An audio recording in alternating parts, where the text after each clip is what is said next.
준비됐어? 네. 오케이. 안녕하세요. 수요신앙 톡톡톡을 맡게 된 손정균 목사입니다. 네, 우리 수요신앙 톡톡톡은 우리 신앙을 가지고 살면서 흔히들 일상생활과 충돌되는 부분들이 많이 있습니다. 그런 것들을 어떻게 하면 극복할 수 있을까? 신앙적으로 극복할 수 있을까? 그리고 주님의 지상 명령인 복음을 전하는 것에 대해서 어떻게 잘 전할 수 있을까? 이런 궁금증과 그런 물음들을 가지고 같이 나누고자 합니다. 그러기 위해서 저 혼자 할 수 없으니까 우리 또 훌륭한 목사님들이 계십니다. 훌륭한 목사님, 우리 오원 오펠라이카 한인교회 담임 목사님으로 심호하고 계시는 우리 정준모 목사님과 또 우리 청년부 멘토로 섬기고 계시는 우리 김은지 목사님을 도움을 청해서 같이 어떤 생각을 가지고 있고 어떻게 하면 이런 문제들을 풀어갈 수 있을지를 나눠보고자 합니다. 우리가 먼저 이야기를 나누기 전에 정민혁 집사님의 특송을 듣고 나누도록 하겠습니다.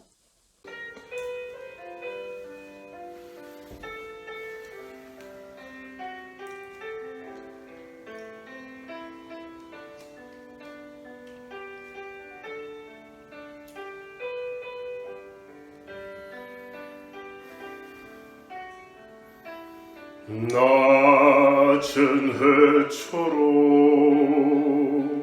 밤은 달처럼 그렇게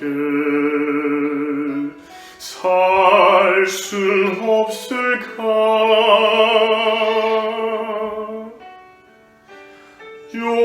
욕심도 없이 어두운 세상 비추어 온전히 남을 위해 살듯이 나의 일생에 곰이 있다면 이 땅에 빛과 소금 되어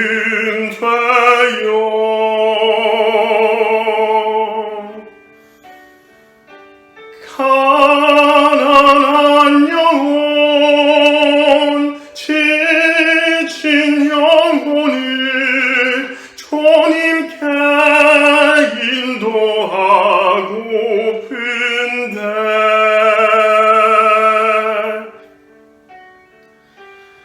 나의 욕심이 나의 못난 자가 언제나 커다란 짐 되어 나를 짓눌러 마음을 곤고케 하니 예수여 나를 도와주소서.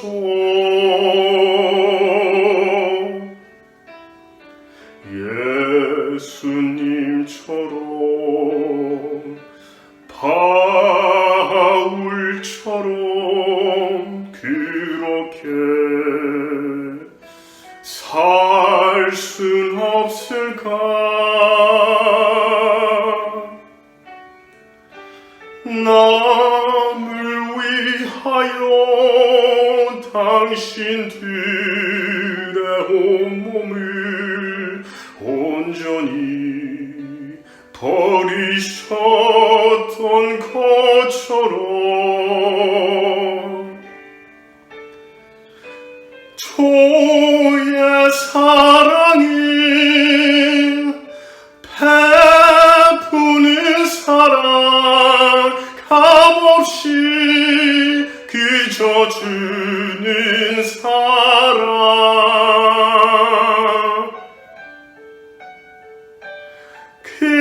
그러나 나는 주는 것보다 받는 것 더욱 좋아하니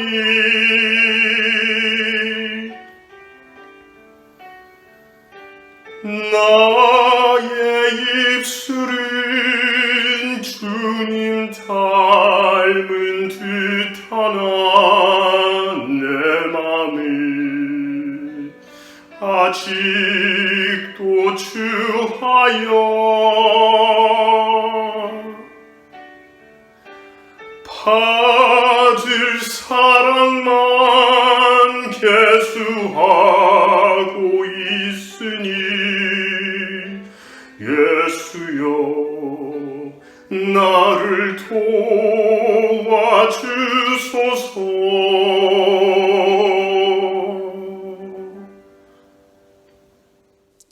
안녕하세요. 손정균 목사입니다. 우리가 살아가는 세상을 어떻게 표현하고 계시나요? 보통 전쟁터와 같다라고 하시는 분들이 많을 것입니다. 우리는 이러한 전쟁터 같은 곳에 잘 살기 위해서 어릴 때부터 경쟁을 하며 자랐습니다. 좋은 직장을 구하기 위해서, 또한 더 나은 삶을 살기 위해서 많은 것들을 배우고 경력을 쌓으며 자기 관리를 해왔습니다. 그렇게 준비한 끝에 내가 원하는 곳에 좋은 직장이 취업이 되었지만 그곳은 우리가 생각했던 곳이 아니라 또 다른 전쟁터였습니다. 오늘 우리는 이러한 직장에서 살아남는 것뿐만 아니라 신앙인으로서 어떻게 살아야 하는지에, 또한 빛과 소금의 역할은 무엇인지에 대하여 같이 나누고자 합니다. 먼저 우리 교회 교인들 중에서 각 연령별로 총 31명에게 설문조사를 해보았는데요. 우선 응해주신 성도님들께 감사의 말씀을 전합니다. 여러가지 질문들 중에서 5가지만 추려보았습니다. 첫 번째는 나에게 있어서 직장이란 무엇인가요? 라는 질문입니다. 그 중에서 4가지를 옵션을 주었는데요. 소명, 생계수단, 자아실현 장소, 기타 등으로 이렇게 나눠 보았습니다. 어떻게 대답해 주었을까요? 한번 그래프를 보면서 나누도록 하겠습니다. 20대, 30대에게 물어보았습니다. 나에게 직장이란? 소명이 5명으로 이렇게 이야기해 주었고요. 생계수단이 그 뒤를 이어서 4명, 또 자아실현 장소가 2명이라고 대답해 주었습니다. 그렇다면 40대는 어떻게 이야기하고 있을까요?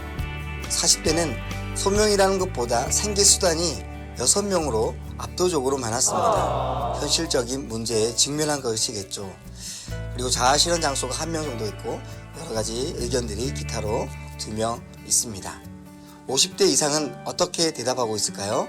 50대에는 소명이 4명이며 생계수단과 자아실현 장소가 동일하게 3명을 이루고 있습니다.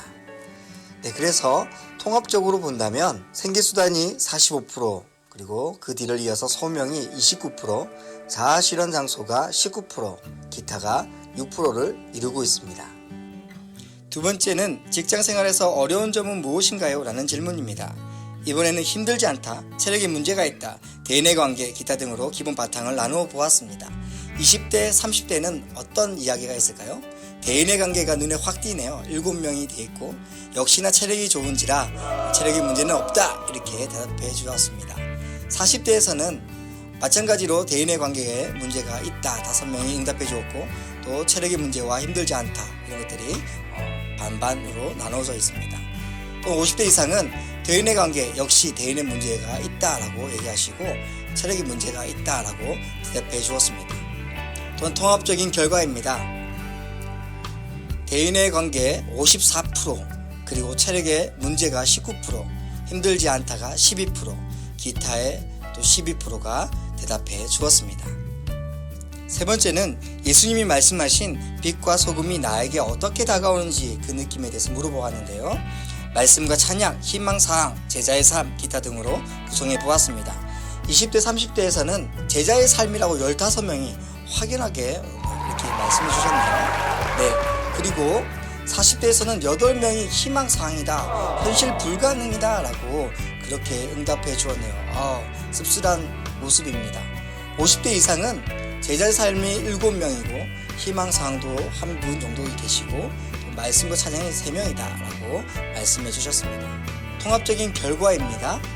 제자의 삶이 48%가 제자의 삶이다 라고 얘기하시고 희망사항일 뿐이다, 나랑 별로 관계가 없다, 29%가 그렇게 응답해 주었습니다.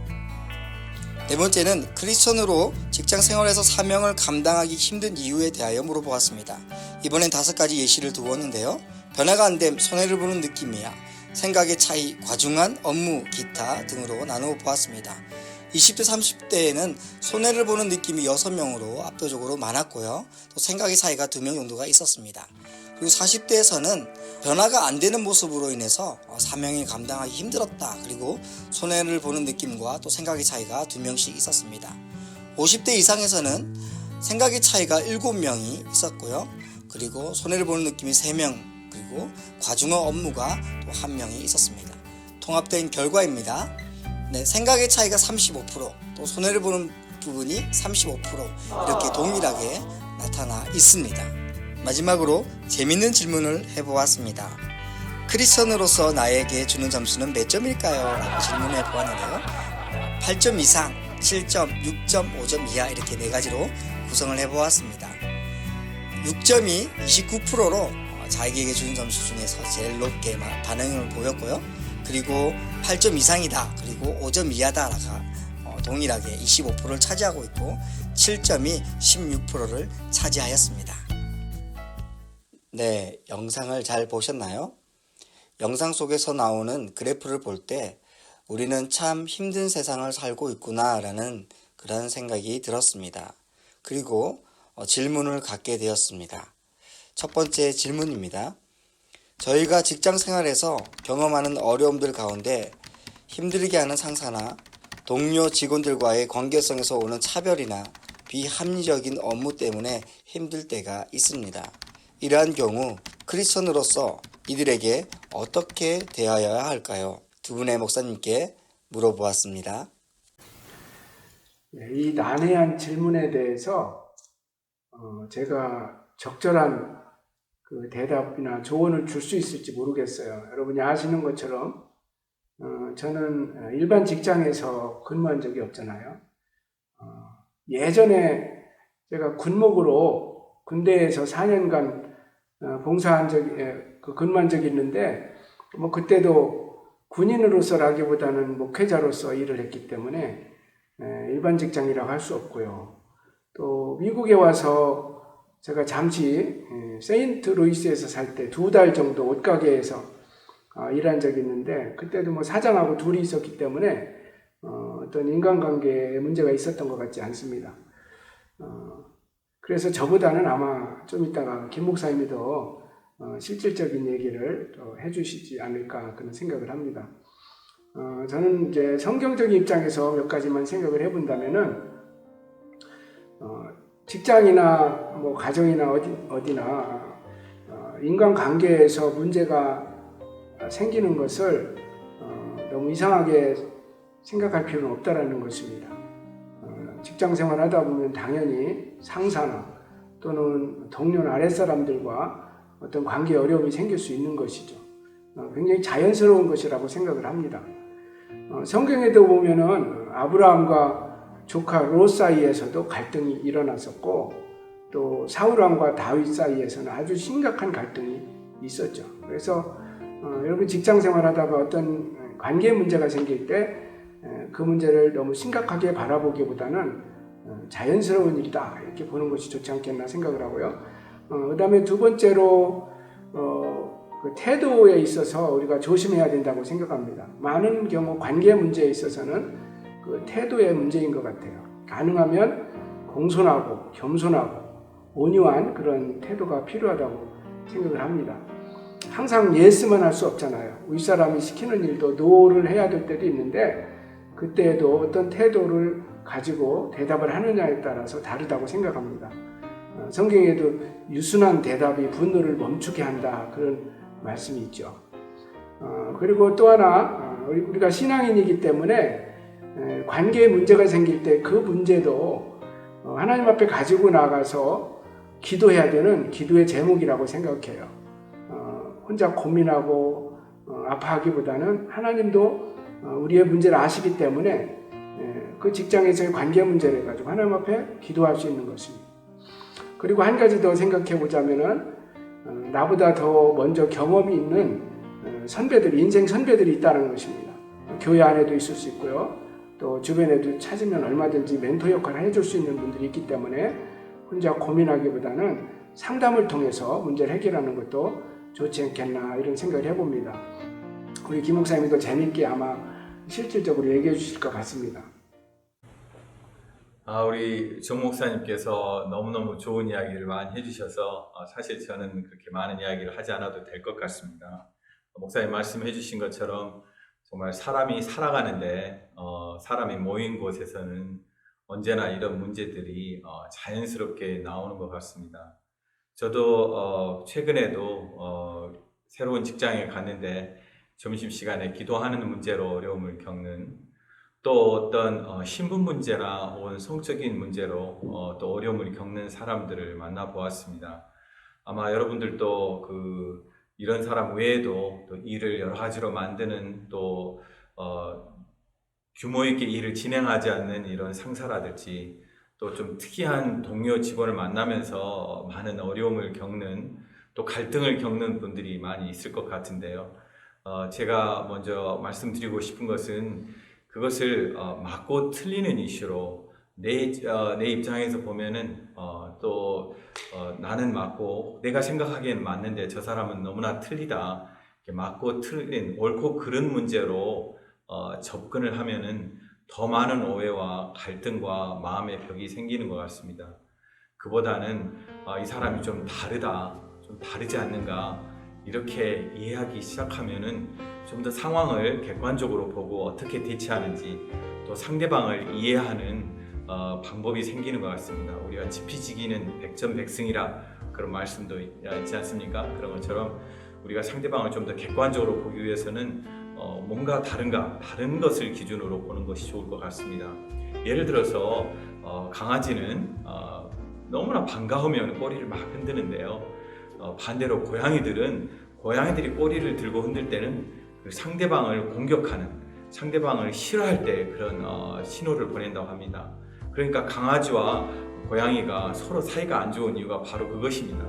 서로 가지고 있는 신호가 전혀 반대의 의미를 가지고 있는 것이죠. 저도 홈레스 사역을 하거나 혹은 감옥에서 막 나온 사람들이거나 어떤 중독이 있는 사람들을 만나서 같이 일을 해보면은 너무나 사람들이 다르고 생각하는 게 다른 것을 보게 됩니다. 그것을 옳고 그르게 보면은 그 사람이 한없이 문제 있게 보이지만은 이 사람은 왜 다를까? 그것을 이해하기 시작하면은 이 사람이 왜 그러는지, 그 사람의 배경 속에서 혹은 그 사람의 어떤 문화 속에서, 어떤 language, 언어 속에서 이 사람의 상처가 있구나, 이 사람이 가정에 이런 어려움이 있구나, 이런 배경에 어려움이 있구나, 그래서 사람이 이렇게 반응하고 이렇게 생각하고 이렇게 행동하는구나, 그걸 알게 되면 그때부터는 좀 더 감정적으로 상처받지 않고 그 사람을 위해서 기도할 수 있게 되고, 그 사람을 위해서 이해하게 되고, 그 사람을 만나게 하신 하나님의 뜻을 발견하게 되는 것 같습니다.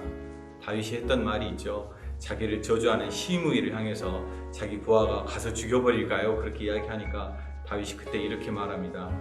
그냥 하게 놔두어라. 하나님이 저를 통해서 나에게 말씀하지 않느냐. 그렇게 이해하는 것처럼 우리가 우리 주위에 이상한 사람들이 많이 있고 참 잘못된 사람들이 많이 있지만, 어쩌면 그래서 하나님이 우리를 이 직장에 나를 선교사로 부르셨고 나를 통해서 그 사람을 변화시키고 기도하기 위해서 나를 보내셨고, 또 반대로 그 사람을 통해서 하나님이 나를 연단하시고 시험하시는 것이 아닐까. 우리가 그렇게 이해한다면 우리가 어려운 직장 생활이지만 잘 이겨내 갈 것 같습니다. 이런 말이 있습니다. 모든 사람들은 가슴에 어떤 사인판을 하나 달고 다닌다고 합니다. 그 사인판은 이렇게 써졌대요. 공사 중, under construction. 우리 모든 사람들은 다 아직 공사 중인 거지 완성된 것이 아닙니다. 그래서 나도 문제가 있고 상대방도 문제가 있는 것이죠. 우리가 그 사람이 완성되지 않았지만 저 사람이 아직 under construction, 공사 중이니까 저러는 거야, 저 사람이 좀 더 나아질 거라는 믿음을 가지고 서로 기도하고 사랑한다면 우리가 직장을 우리의 선교지로, 나의 삶을 선교의 삶으로 살 수 있는 것이 아닐까 생각이 됩니다.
네, 두 번째 영상을 보셨나요? 저희가 직장 생활을 하면서 늘 반복되는 일과 업무에 치여 살다 보면 때론 그만두고 싶지만 먹고 살아야 하니까, 자녀들이 있으니까, 내가 지켜야 하는 가정이 있으니까 어쩔 수 없는 것이라고 생각하면서 한편으로는 난 평생 이렇게 살아야 하나? 라는 생각이 들 때도 있습니다. 크리스천으로서 우린 직장에 대하여 어떻게 생각하고 행동해야 할까요? 두 분의 목사님께 물어보았습니다. 제가 그 여러분들이 설문조사한 것을 이렇게 살펴보니까 솔직하게 대답한 분들이 있더라고요. 직장 생활을 왜 합니까? 생계 수단으로서 돈을 벌어야 되니까, 가족을 위해서 돈을 벌어야 되니까 일을 합니다. 솔직한 대답이기 때문에 참 그거에 대해서 좋게 생각을 합니다. 하지만 신앙인이기 때문에 직장 생활을 단지 돈을 벌기 위해서 한다, 이렇게 생각하는 것은 좀 자기 비하가 아닌가 이렇게 생각을 하고요.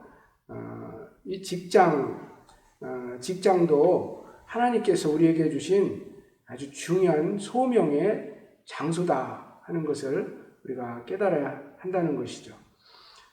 성경에 보면은 하나님께서 쓰신 인물들 가운데 저처럼 목회자나 당시 구약시대 제사장들만 사용한 것이 아니고 오히려 일반 직장인들, 일반 직업을 가진 사람들을 하나님께서 귀하게 쓰신 것을 알 수 있습니다.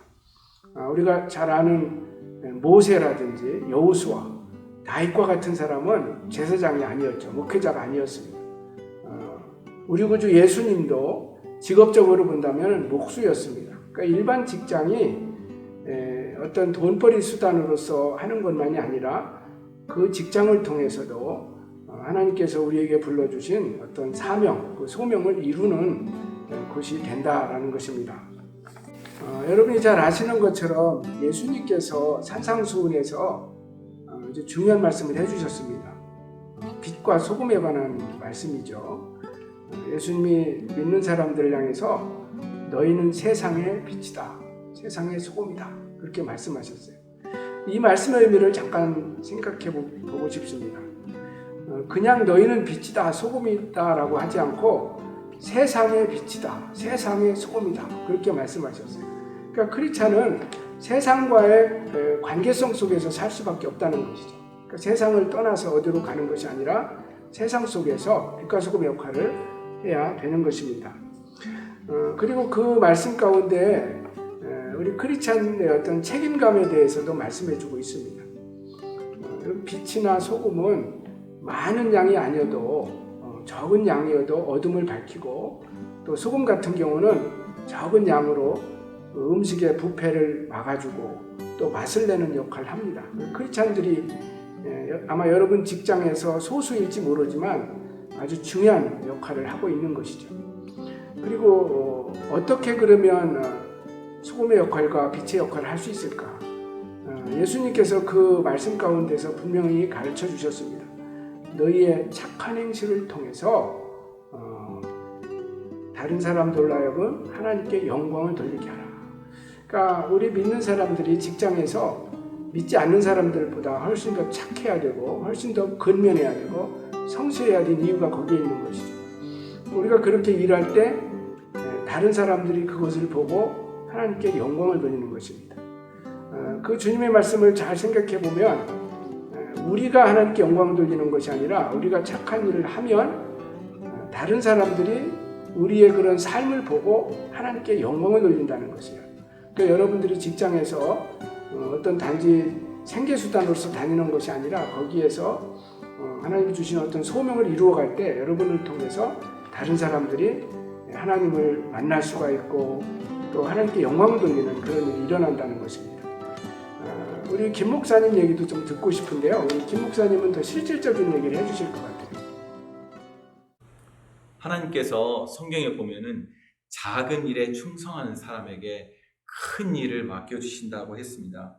여러분, 꼭 내가 어떤 좋은 큰 아주 높은 자리에 있는 일만 소중하게 생각하지 마시고 나에게 주어진 일이 사소하고 작은 일이라도 그것을 열심히 성실하게 감당하면은 어느 날 하나님께서 우리에게 더 큰 기회를 더 귀한 일을 맡겨주실 거라고 믿습니다. 제 주위를 봐도 그런 사람들이 많이 있더라고요. 자기 일에 작은 일을 성실할 때 뜻하지 않게 좋은 기회들이 오는 것을 보게 됩니다. 여러분, 우리가 하는 일이 어떤 일이든 그것을 나의 소명처럼, 나의 부르심처럼 감당할 수 있다면 참 좋겠습니다. 영어 이름 중에서 여러분 그 해리 포러 그러면 그 포러가 그 도자기 만드는 사람 아닙니까? 그런데 도자기 만든 일이 하찮은 일 같지만 그것을 자기 이름으로 만든 것입니다. 그래서 해리 포러라는 라스트 네임이 있고요. 또 베이커, 제과점 한 거 아닙니까? 빵 굽는 사람 아닙니까? 그런데 그게 얼마나 자기에게 자랑스럽고 소명처럼 생각했으면 자기 그 라스트 네임을 그 성을 베이커라고 바꿨겠습니까? 스미스는 대장장이고요. 또 드라이버라는 이름도 있습니다. 드라이버, 운전사라는 뜻이 있고, 그 테일러라는 것도 있습니다. 테일러는 옷 만드는 사람이죠. 이런 것처럼 자기의 그 성을 자기 직업으로 바꿨던 사람들처럼 정말 나의 직업이 나를 통해서, 이 직업이 나를 영화롭게 하는 것이 아니라 내가 이 일을 함을 통해서 이 직업이 영화롭게 되는, 마치 옛날에 의사라는 직업이 귀한 직업이 아니고 천한 직업이었는데 그들이 정말 그것을 다른 사람들을 위해서 섬기는 일이 되었을 때 그 의사라는 직업이 이 시대에 아주 알아주는 직업이 된 것처럼요. 내가 하는 일이 작은 일이지만 내가 그것을 하나님의 영광을 위해서 열심히 할 때 그것이 결과적으로 나를 통해서 이 직업이 유명해지고 영화로워지는 직업이 될 거라고 믿습니다. 세 번째 질문입니다. 크리스천으로서 주일의 모습과 월요일의 모습이 달라서 너무 힘듭니다. 라는 질문을 받게 되었습니다. 일과 가정과 신앙의 관계를 어떻게 정립해야 할까요? 목사님 대답해 주세요. 예, 다 그런 것은 아니지만 솔직히 말해서 많은 분들이 그 요일에 따라서 또 장소에 따라서 신앙이 좀 달라지는 것 같은 느낌이 있어요. 그래서 주일과 월요일이 다르고 또 교회와 또 직장이 좀 그 다른 모습을 보일 수가 있습니다. 그래서 주일날에는 하나님이 제 1순위가 되고 뭐 직장은 2순위나 3순위로 밀려나겠죠. 근데 월요일이 되면은 또 직장이 직업이 1순위가 되고 또 하나님이 3순위로 밀려나는 경우가 있는 것 같아요. 가정 같은 경우는 또 이렇게 뒤로 밀려나기도 하고요. 그러나 우리가 신앙인이라면, 진정한 크리스천이라면 요일에 따라 변하지 않고 또 장소에 따라 변하지 않고 항상 하나님 중심으로 살아야 된다고 생각을 합니다. 그 일터 신학자로 알려진 스티븐스 목사님은 우리 믿는 사람들은 가정이든 직장이든 교회든 항상 하나님이 제 1순위가 돼야 된다, 그렇게 말씀을 했습니다. 그렇다고 해서 어디서나 하나님 얘기를 해야 된다는 얘기는 아니에요. 직장에 가서 계속 전도해야 되고 하나님 이야기만 해야 된다, 그런 뜻은 아닙니다. 우리가 직장에 가서는 일을 우선적으로 하겠지만 그 일을 하면서도 하나님 중심으로 해야 한다는 것이죠. 우리가 자칫 잘못 생각하면 교회와 또 예배는 거룩하고 아까도 잠깐 말씀했지만은 또 직장이나 또 가정에서 하는 일은 세속적이고 거룩하지 않다, 그렇게 생각할 수 있는데요. 우리가 크리스찬들이 경계해야 될 사고방식 중에 하나가 이런 이분법적인 사고방식이라고 생각해요. 성경에서는 그렇게 말하고 있지 않습니다. 우리 크리스찬들이 섬겨야 될 영역은 크게 세 영역이 있는 것 같습니다. 교회와 또 가정과 직장, 우리가 헌신해야 되는 세 중요한 영역인데 이 세 영역이 다 중요합니다. 균형이 중요하다고 생각해요. 교회에서, 또 가정에서, 직장에서 하나님께서 각자에게 그 맡겨주신 일을 최선을 다해서 성실하게 감당함으로 하나님께 영광을 돌릴 수 있는 것입니다. 정 목사님께서 너무 좋은 말씀을 해주셨는데요. 모든 일에 거룩하라. 이분법적인 신앙생활을 하지 말고 우리가 교회나 가정이나 직장이나 우리가 모든 곳에서 거룩한 그리스도인이 되어야 된다. 정말 중요한 말씀이고 우리가 늘 연습해야 되는 또 삶 속에서 적용해야 되는 말씀인 것 같습니다. 우리가 거룩하고 싶지만은 우리의 신앙의 정도에 따라서 또 우리가 우리의 삶의 성화의 정도에 따라서 그 차이가 있는 것 같습니다. 에스겔 47장에 나오는 그 그 환상의 이야기처럼요. 어떤 사람은 성령 충만이 발목까지밖에 없어서 세상의 방식으로 더 살아가는 것 같고요. 어떤 사람은 성령의 충만이 무릎까지 오고, 어떤 사람은 허리까지 오고, 어떤 사람은 자기의 키를 넘어서 그 성령 충만의 정도에 따라서 나의 삶의 그 세상과 그 거룩한 삶을 사는 이 정도가, 그 비율이 달라지는 것 같습니다. 아마 여러분도 각자 자기의 신앙 연륜과 또 자기의 그 신앙의 열심에 따라서 또 그 적응하려고 하는 열심에 따라서 그 차이가 있을 것 같은데요. 여러분, 내가 어떤 레벨이 되진 걱정하지 말고 하나님 앞에서 정말 심령이 가난한 자는 복이 있다고 하신 그 말씀을 믿고 하나님 앞에서 늘 하나님의 그 성품을 닮아가고 예수님을 닮아가려고 하는 열심을 가지고 산다면 하나님이 도와주시고, 또 우리가 지금은 우리가 그 이중성 때문에, 우리의 신앙의 이중성 때문에 고민하지만 그것이 차츰차츰 좋아질 거라고 생각합니다. 저는 성경을 읽으면서 가지고 있었던 한 가지 큰 의문 중에 하나가 그거였습니다. 생각해 보면은 바리새인들은 정말 거룩하고 11조도 내고 금식도 하고 또 하나님의 나라에서 열심히 일하는데 왜 예수님은 이 바리새인과 서기관들을 그렇게 야단치셨을까? 패치나 무덤들아, 독사의 자식들아. 반대로 여러분, 창기나 세리는 얼마나 세상 가운데서 이렇게 타락하고 나쁜 짓 하고 또 다른 사람의 등을 치고 말이죠. 이런 나쁜 짓 한 사람들인데 도리어 예수님들은 그들을 위로하시고 그들의 친구가 되신 겁니다. 사실 생각해 보면은 더 거룩하게 살려고 하는 이 바리새인과 서기관을 더 좋아하셨어야 될 것 같은데 왜 그렇게 세상 속에서 나쁜 짓 하는 사람을 예수님이 더 편을 드셨을까요? 저는 참 그것이 고민이었는데요. 한 가지 중요한 이유를 알게 되었습니다. 그것은 무엇이냐면은 바리새인과 서기관과 다르게 우리 그 성경에 보면 어떤 세리의 기도가 나오지 않습니까? 가슴을 치면서 그 성전에서 바리새인은 나는 거룩합니다 이렇게 기도하는데 그 세리는 성전에서 가슴을 치면서 고개를 들지도 못하고 나는 죄인입니다, 나는 죄인입니다 그렇게 말하는 거 아니겠습니까? 그래서 예수님께서 그를 처량하고 불쌍하게 보셔서 그들의 편을 들어주셨던 것입니다.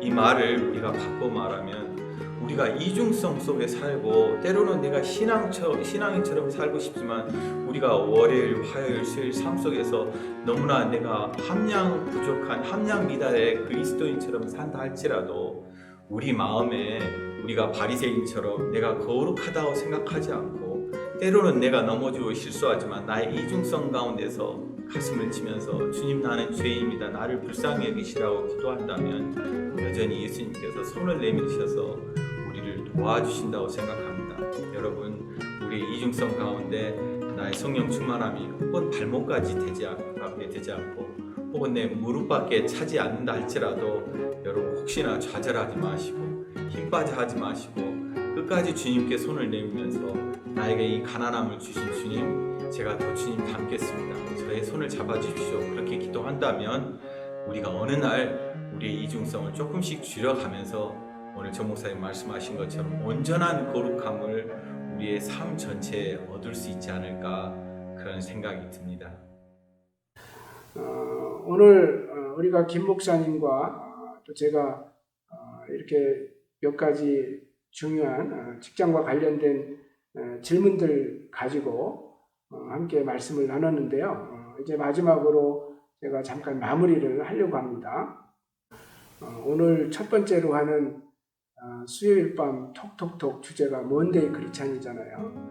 그래서 신앙인으로서 어떻게 직장에서 또 교회에서 이런 이중성을 극복할 수 있을까?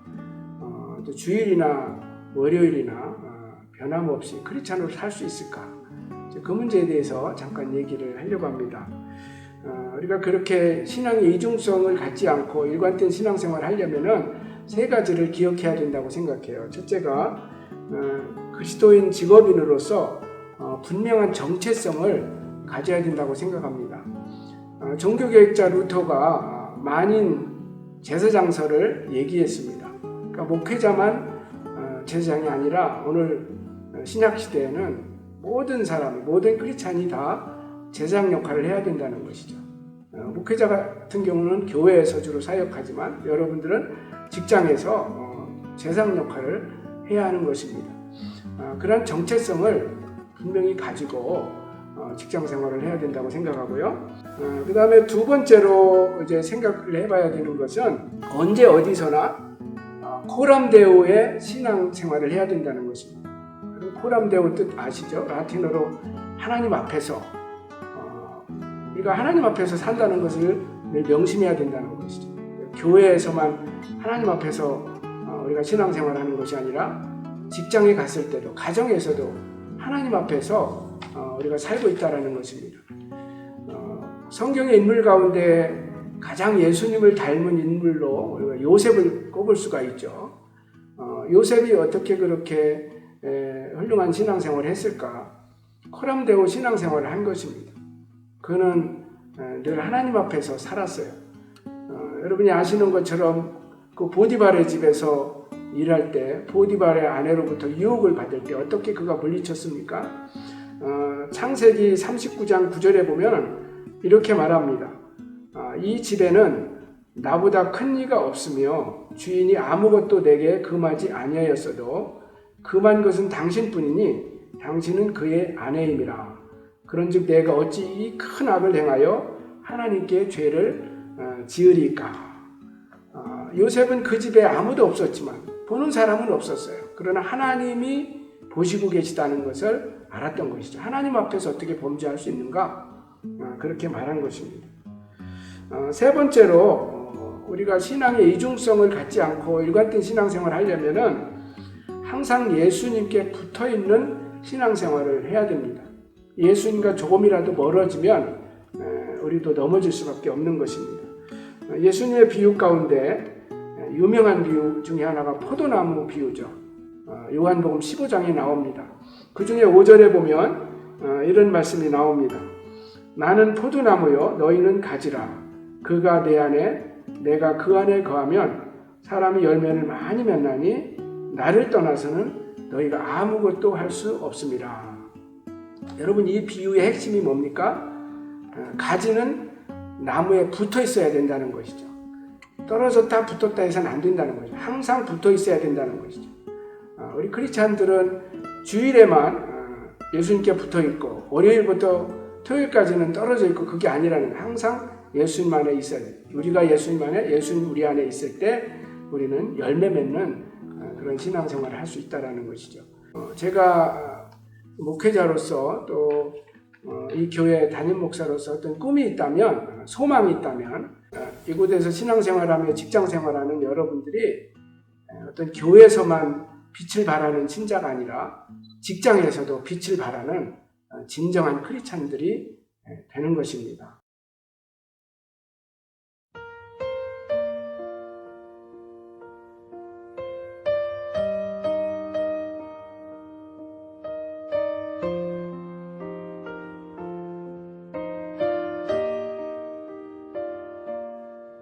네, 여러분들 어떻게 오늘 수요 톡톡톡을 보셨습니까? 여러분들에게 도움이 되셨나요? 우리 두 분의 목사님들의 어떤 훌륭한 대답들 너무나 감사하고요. 그리고 또한 우리 이렇게 카메라로 섬겨주는 우리 유영 청년도 감사합니다. 우리 여러 가지로 이렇게 수고해주신 우리 목사님들도 감사하게 생각합니다. 앞으로 우리가 수요일마다 매월 한 달 정도는 되겠는데요. 같이 다른 주제로 또 이렇게 찾아보면서 우리 성도들에게 더욱더 친근하게 다가갈 수 있는 시간을 가져볼까 합니다. 많이들 또 시청해 주시고 또 응원해 주셨으면 감사하겠습니다. 오늘 수요 톡톡톡을 마치도록 하겠습니다. 감사합니다. 끝났네.